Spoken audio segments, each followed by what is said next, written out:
तो चलो अब आज हम लोग नेक्स्ट लेक्चर की बात करेंगे, लेक्चर नंबर 10। इससे पहले हम लोग जो 9 लेक्चर अपलोड हुआ है आप लोगों के लिए, वो सारे लेक्चर्स आपको पता है। वो सारे लेक्चर्स क्या हैं? वो सारे लेक्चर्स इनके पहले के कॉन्सेप्ट थे और उन सारे कॉन्सेप्ट पे हमने प्रॉब्लम भी अच्छे से किया होगा। और मैं उम्मीद करता हूँ कि आप लोग प्रॉब्लम अच्छे से किए होंगे, नोट्स बनाए होंगे और क्वेश्चंस कर रहे हो जो भी क्वेश्चंस। लेकिन आप लोग कमेंट करना भूल जा रहे हो। आप लोग कमेंट करो कैसा लग रहा है, कर पा रहे हो, कोई दिक्कत आ रही है, इसके बारे में कोई इन्फॉर्मेशन मेरे को नहीं मिल पा रहा है। तो आप लोग इसका ख्याल रखो, प्लीज ख्याल रखा करो यार। क्या कर रहे हो तुम लोग? कुछ तो करो, कुछ करना चाहिए। चलो खैर, नेक्स्ट आगे से आप लोग ध्यान रखो। हम लोग करते हैं lecture number 10, close packing. Close packing क्या होता है? मान लो तुमको एक डब्बा दे दिया गया। क्या दे दिया गया? एक डब्बा दिया, ठीक है, और बोला गया कि उसमें बॉल को अरेंज करो। और शर्त ये रखी गई कि इस तरीके से बॉल को अरेंज करो ताकि मैक्सिमम नंबर ऑफ बॉल्स उस डब्बे में रखा जा सके, ठीक है। तो आप क्या करोगे? डिफरेंट मोड लगाओगे, लेयर बनाओगे, लेयर के ऊपर दूसरा लेयर लगाओगे, तीसरा लेयर लगाओगे, या फिर फर्स्ट जो लेयर लगाओगे, फर्स्ट लेवल के जो लेयर होंगे, जो हॉरिजेंटल होंगे, रो वाइज होंगे, उसके ऊपर एक के बेस के ऊपर एक रखते चले जाओगे। एक पैटर्न ये हो सकता है। दूसरा पैटर्न क्या हो सकता है कि फर्स्ट में जो लेयर लगाए हमने, जो हॉरिजेंटल या रो वाइज लेयर लगाया, जैसे यहाँ, जैसा यहाँ देखो, यहाँ पर आप लोग ध्यान से देख रहे होंगे, जैसे ये रो वाइज लगाया मैंने, ठीक है। अब इसके पहले रो में जो भी स्फीयर्स लगे हैं, जो कंस्टिट्यूएंट कंपोनेंट ऑफ सॉलिड है, क्या है? कंस्टिट्यूएंट कंपोनेंट ऑफ सॉलिड हम लोग पहले से मालूम है कि कंस्टिट्यूएंट कंपोनेंट ऑफ सॉलिड को हम लोग क्या लेते हैं? स्फीयर से रिप्रेजेंट करते हैं। देखो स्फीयर्स दिख रहा है आप लोगों को। अब इस स्फीयर्स के ऊपर देखो क्या कर रहे हैं हम, इसके जस्ट ऊपर लगा दिए, इसके जस्ट ऊपर लगा दिए, इसके भी जस्ट, मतलब इस तरीके से हम लोग इस पैटर्न को फॉलो किए। इस पैटर्न को फॉलो करने से क्या फायदा मिला? एक ये स्टैकिंग हो गया, इस तरीके से अरेंज किए। दूसरा पैटर्न देखो, इसके जस्ट बगल में लगा हुआ है, एक रो बनाया मैंने, उसके इन दोनों के जो डिप्रेशन है या इन दोनों के बीच का जो कॉमन बेस है, इसको हम लोग कॉमन बेस करेंगे। ध्यान से देखोगे, इसको जो हम आउटलाइन में छोटा सा दिख रहा होगा, ये छोटा सा जो ये जगह दिख रहा है, ट्रायंगुलर शेप का दिख रहा है, इसके ऊपर मैंने रख दिया। मतलब दो स्फीयर्स जो फर्स्ट रो में थे, उनके जो डिप्रेशंस थे, जो स्पेस बच गए थे, उसको बेस मानकर उसके ऊपर मैंने दूसरा लेयर बॉल का रख दिया या स्फीयर का रख दिया। अब क्या किया गया कि इसके जस्ट नीचे, इसके जस्ट नीचे, फिर इसके जस्ट फर्स्ट वाले लेयर के ऊपर रखा गया। देखो इसके ऊपर, इसके ऊपर, इसके ऊपर, फिर से वापस उस जैसे फर्स्ट रो में जिस तरीके का अरेंजमेंट या स्टैकिंग किया था, उसी तरीके का स्टैकिंग यहाँ दिख रहा होगा। अब देखो उसके जस्ट नीचे क्या है, फिर इसको फॉलो किया, इसके जस्ट ऊपर है, इसके जस्ट ऊपर है, इस तरीके से। तो यहाँ का जो पैकिंग होगा बच्चों, वो ज्यादा क्या होगा? क्लोज होगा, ज्यादा स्टेबल होगा, ज्यादा डेंसिटी होगी, क्योंकि उसमें नंबर ऑफ बॉल्स ज्यादा अरेंज कर पाओगे। और इसमें क्या होगा, इस तरह के अरेंजमेंट में नंबर ऑफ बॉल्स अगर डब्बे में तुम रख पाओगे तो कम रख पाओगे। इसका मतलब क्या हुआ कि ये बेटर पैकिंग है और इसके रेस्पेक्ट में ये बेटर पैकिंग नहीं होगा। इसमें नंबर ऑफ बॉल्स कम रख पाओगे और इसमें नंबर ऑफ बॉल्स ज्यादा रख पाओगे। एक्चुअल में ये नंबर ऑफ बॉल्स से हम ऐसे समझने के लिए बोल रहा हूँ। यहाँ पे क्या है, ये सारे के सारे कंस्टिट्यूएंट कंपोनेंट्स ऑफ सॉलिड है। क्या है? Constituent component of solid. आप जानते हो, पहले से हम लोग इन सारी चीजों के बारे में बात कर चुके हैं। आपको भली बात ही पता है कि जो हम लोग सॉलिड स्फीयर्स लेते हैं, आइडेंटिकल सॉलिड स्फीयर्स होते हैं, और ये आइडेंटिकल सॉलिड स्फीयर्स हमारे क्या होते हैं? ये हमारे क्या होते हैं? कंस्टिट्यूएंट कंपोनेंट ऑफ सॉलिड होते हैं, ठीक है। तो पैकिंग के डिफरेंट अरेंजमेंट मिल रहा है, तो क्लोज पैकिंग क्या होगा, अब इसको डिफाइन कर ले। तो क्लोज पैकिंग क्या है? स्टैकिंग ऑफ द कंस्टिट्यूएंट या stacking of the particles of the solid in such a manner so that we get maximum density and maximum stability। इसमें ज्यादा बॉल होंगे तो ये ज्यादा स्टेबल होंगे, इनकी अरेंजमेंट ज्यादा स्टेबल होगी, इसमें ज्यादा डेंसिटी होगा। ज्यादा डेंसिटी का क्या मतलब? वॉल्यूम मान लो दोनों डब्बे का सेम था, उसमें ज्यादा बॉल रख दिए तो डेंसिटी उसका ज्यादा होगी। क्यों? डेंसिटी का डेफिनेशन क्या होती है? डेफिनेशन छोड़ो, डेफिनेशन मैथमेटिकल टर्म में डेंसिटी क्या होता है? Mass upon volume. तो इसमें बॉल्स ज्यादा होगा तो मास ज्यादा होगा, और मास ज्यादा होगा, वॉल्यूम तो दोनों डब्बे के लिए क्या है? दोनों डब्बे का वॉल्यूम क्या है? सेम है, लेकिन इसमें बॉल कम है और इसमें बॉल ज्यादा है। तो इसमें बॉल ज्यादा है तो मास ज्यादा होगा, वॉल्यूम दोनों का फिक्स्ड है, तो ज्यादा मास होगा तो डेंसिटी क्या होगा? ज्यादा होगा। ऐसे समझ लो D इक्वल्स टू क्या होगा? m/v। m/v का मतलब क्या? Mass of solid sphere. Solid sphere कितना हो गया? ज्यादा नंबर होगा, तो क्या हो जाएगा, अब इससे भी ज्यादा अच्छे से समझना तो n into m कर लो by v, number of spheres यहाँ पे ज्यादा है, इसमें नंबर ऑफ स्फीयर्स कम है, ठीक है, तो इसकी डेंसिटी कम होगी, उसकी डेंसिटी ज्यादा होगी। तो देखो अब डेफिनेशन यहाँ लिख दिया हूं मैं, बहुत ही आसान definition. Stacking of constituent particle, क्या stacking of constituent particles of solid so that we get maximum density and stability. तो मैक्सिमम स्टेबिलिटी एंड डेंसिटी किसमें होगा, इसमें मैक्सिमम इसके रेस्पेक्ट में कम हो, ठीक है। तो पैकिंग का मतलब होता है डिफरेंट मोड्स ऑफ अरेंजमेंट और stacking of the constituent of the solid so that we get stable and stable crystals having the maximum density. Okay, यहां तक क्लियर होगा, यहां तक समझ में आ गई होगी सारी बातें। तो ये क्लियर हो गया पैकिंग क्या होता है। अब टाइप्स ऑफ क्लोज पैकिंग अगर हम लोग सॉलिड क्रिस्टल्स में बात करेंगे तो इनके 3 टाइप होते हैं, 1D close packing, 2D close packing and 3D close packing, ठीक है।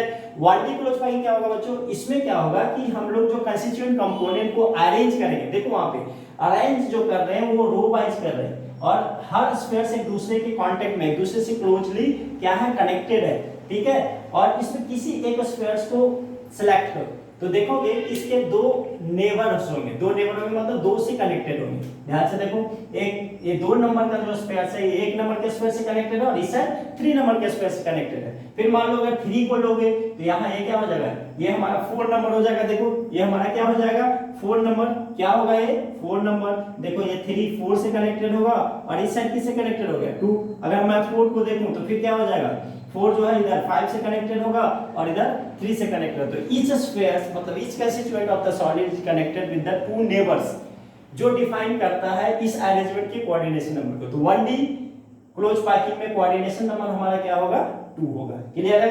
2D क्लोज पैकिंग में हम क्या करेंगे, stacking of constituents of solid in 2D plane. ये 2D प्लेन में, कैसे 2D प्लेन समझो ध्यान से, बहुत ही सिंपल सी बात है। हम लोग x y एक्सिस लेते हो ना, ये x है और अगर इस तरफ डायरेक्शन में जाएंगे तो y होगा, या फिर ऊपर जाएंगे तो भी y होगा।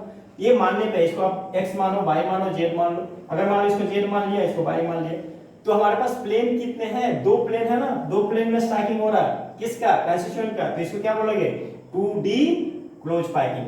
2D क्लोज पैकिंग में 2 तरीके से हम लोग पैकिंग करते हैं। एक तो क्या करते हैं, पहला जो लेयर लगाया हमने, कैसे, रो वाइज हॉरिजॉन्टली लगाया, उसके बेस के ऊपर पहले वाले लेयर में जो स्फीयर है कंस्टिट्यूएंट उसके बेस के ऊपर लगातार रखता गया, बेस एक के बेस पे दूसरा लेयर का स्फीयर्स रखेगा। उसी तरीके से ये मान लो ऐसे कर दो, 1 2 समझने के लिए 4 3 4 5 6 7 मान लो ऐसे समझ सकते हो आप। ये क्या हो जाएगा 7, 1 पे कौन आ गया 8, 2 पे कौन आ गया 9, 3 पे कौन आ गया 10, 4 पे क्या कौन आया 11, 5 पे कौन आया 12, 6 पे कौन आ गया 13 और 7 पे कौन आ गया 14। क्लियर है। तो ये इस तरीके से क्या किया गया, स्टैकिंग इसका किया गया, अरेंजमेंट किया गया कि एक के बेस के ऊपर एक रखता चला गया, ठीक है। अब यहाँ देखो, यहाँ पर अगर गौर से देखो 2 नंबर को ध्यान से देखो, ठीक है।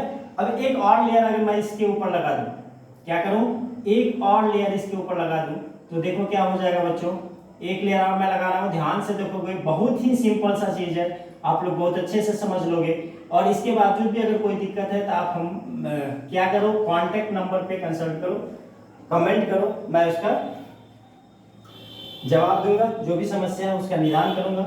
अब देखो 8 नंबर पे कौन आ गया, 15 नंबर, ये 16 नंबर, ये 17 नंबर, ये 18 नंबर, ये 19 नंबर, 20 नंबर और 21 नंबर। ध्यान से देखो, लेट अस सपोज कि मैं 9 नंबर को क्या कर रहा हूँ, डार्क पिन कर रहा हूँ, इसको मैं डार्क कर रहा हूँ। ध्यान से देखो 9 नंबर को गौर से देखो तो कितने के कांटेक्ट में है बच्चों, इधर ये 10 नंबर के कांटेक्ट में, इधर 2 नंबर के कांटेक्ट में, इधर 8 नंबर के कांटेक्ट में और इधर 16 नंबर के कांटेक्ट में। टोटल कितने के कांटेक्ट में होंगे 4। तो इसके नेबर्स कितने हो गए 4, तो इनकी कोऑर्डिनेशन नंबर कितनी होगी, सिंपल सी बात है, कोऑर्डिनेशन नंबर 4 होगी। क्लियर है। अब इसमें अगर गौर से देखो, किसी एक को सिलेक्ट करो, मान लो इसको मैं सिलेक्ट कर रहा हूं, चल इसको सिलेक्ट कर रहा हूं, ये कितने से कनेक्टेड है गौर से देखो, बहुत ही आसानी से समझ में आ रहा होगा। ये क्या है, ऊपर 1, नीचे 1 2, इधर 1 3, इस साइड 1 4, इधर 1 5 और इधर 1, टोटल कितने हो गए 1 2 3 4। ये इस तरीके से चला जाएगा। एक सेकंड, इसमें थोड़ी सी गलती हो गई है स्टार्टिंग में, फिर से मैं इसको बना देता हूं। छोटा कर देता हूँ, समझ में आसानी से आ जाएगी। जैसे देखो थोड़ा बड़ा करते हैं, ये मान लो है फर्स्ट लेयर का 2 3 4 5। अब इसके देखो ये कॉमन बेस है बच्चों, देखो ध्यान से, साथ साथ तुम लोग कॉपी पे करोगे, मैं चाहूंगा कॉपी पे करोगे तो ज्यादा अच्छे से सीख पाओगे, खुद करोगे तो। अब देखो घर में नहीं तो बाद में प्रैक्टिस कर लेना। देखो कॉमन बेस से मैं ले रहा हूं, हो गया। अब इसके ऊपर मैं रखा, अब इसके ऊपर रखा, इसके ऊपर कौन सा है ये, इसके ऊपर कौन सा है, इसके जस्ट ऊपर ये होगा, फिर इसके ऊपर रखना है और फिर इसके ऊपर रखना है। अब गौर से देखो किसी एक को, इसको अगर मैं सेलेक्ट करूं तो ये कितने कांटेक्ट में है, इधर एक 2, इधर एक 3, इधर एक 4, इधर एक 5 और इधर एक 6। ये थोड़ा सा ऐसे गया है, ऐसे आएगा, ये 6।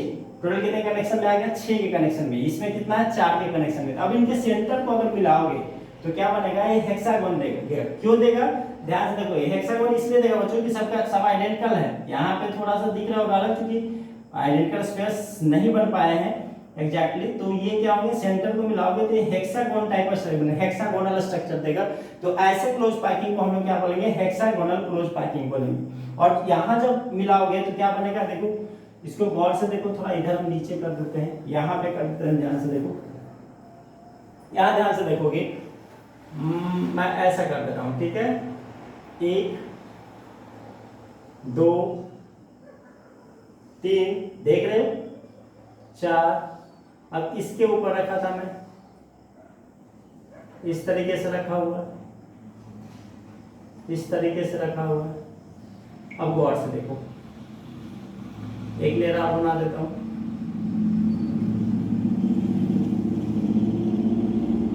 अब देखो इसको, ये 4 के कांटेक्ट में है, इसके कांटेक्ट में है, इसके कांटेक्ट में है, इसके कांटेक्ट में और इसके कांटेक्ट में। इन सबको मिलाओगे तो क्या मिलेगा, आइडेंटिकल होगा तो स्क्वायर मिल जाएगा। देखो स्क्वायर के सेट कर, ये क्या कहलाएगा, स्क्वायर क्लोज पैकिंग। इसमें कोऑर्डिनेशन नंबर कितनी हो जाएगी, 4। और इसमें हेक्सागोन, इसमें कितने के कनेक्शन में है, सिंगल स्पेस, सिंगल कंस्टिट्यूएंट 6 के कनेक्शन में है, 6 इसके नेबर्स होंगे।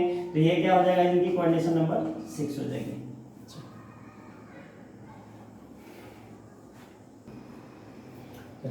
तो देखो इससे पहले हम लोग क्या देखें, इससे पहले हम लोग देखें कि हमारा 2D close packing 1D close packing कैसे होता था। इसमें हम लोग कैसे स्फीयर्स को, कंस्टिट्यूएंट कंपोनेंट को अरेंज करते थे, ठीक है ना।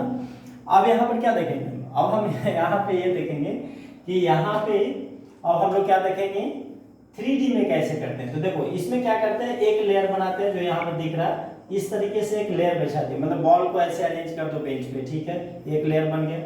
अब उनके बीच जो वॉइड्स होगा, जैसे यहाँ वॉइड्स दिख रहा है, A B A B A B A B A B, ये सब जो दिखा रहा है, ये क्या कहलाते हैं, वॉइड्स हैं। मतलब जो लेयर्स बनाओगे हॉरिजॉन्टल रो वाइज, पहला लेयर जो हम लोग बनाएंगे उसके बीच जो स्फीयर्स के बीच जो स्पेस होगा उसको वॉइड्स बोलेंगे।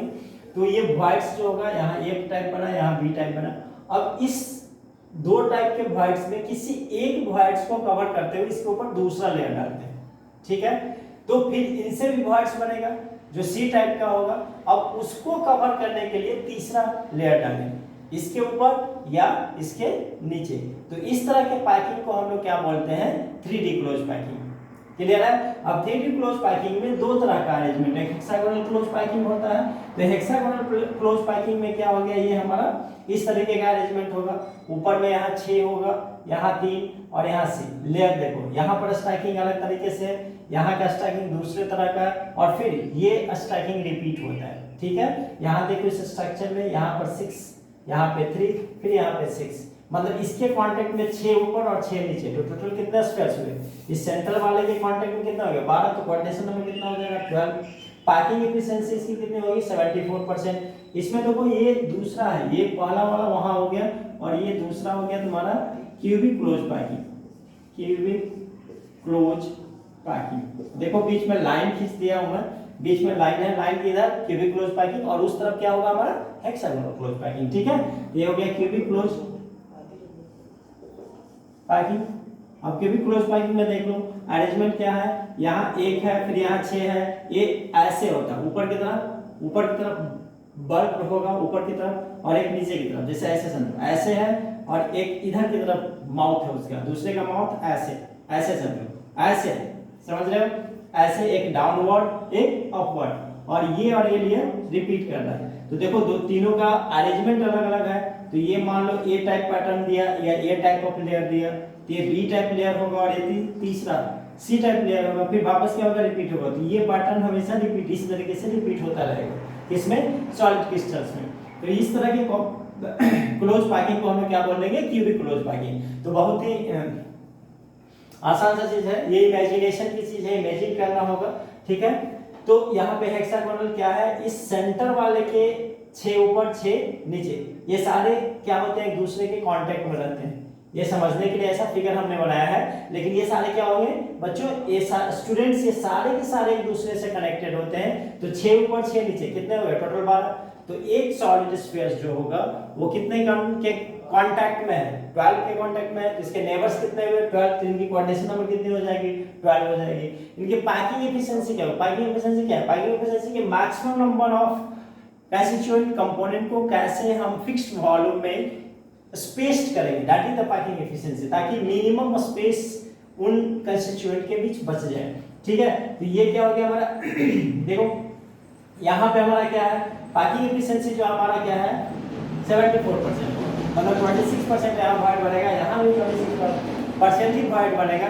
अरेंजमेंट का फर्क ये है, यहाँ पर 3 तरह का लेयर होगा, वहाँ पे अरेंजमेंट 2 तरह का होगा, वो भी 3D क्लोज पैकिंग होगा, ये भी 3D क्लोज पैकिंग होगा।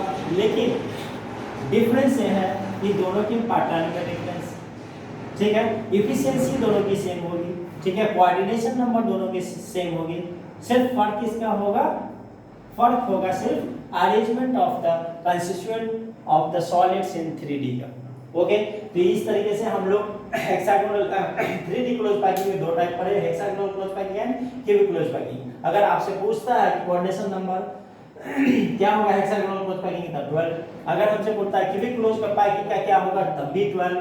पैकिंग एफिशिएंसी कितनी होगी तो 74%, इसकी पैकिंग एफिशिएंसी कितनी होगी 74%, ठीक है। इसका पैटर्न क्या होगा, ए बी टाइप पैटर्न होगा, इसका पैटर्न क्या होगा A B C type pattern होगा।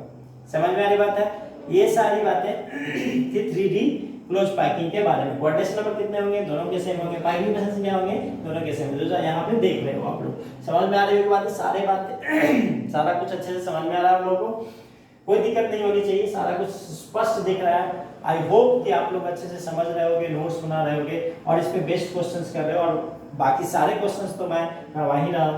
इसके बावजूद फिर प्रीवियस ईयर के क्वेश्चंस करेंगे हम लोग। तो देखो ये आज हम लोगों ने कंप्लीट किया कौन सा, क्लोज पैकिंग टॉपिक हमारा कंप्लीट हुआ सॉलिड स्टेट के अंदर। अब क्या है कि आप लोग लाइक सब्सक्राइब करना ना भूलो, और आप ज्यादा से ज्यादा लोगों को शेयर करो, और जो भी दिक्कत आती है बोलो, मैं उस टॉपिक को फिर वापस करवा दूंगा, ठीक है। ओके।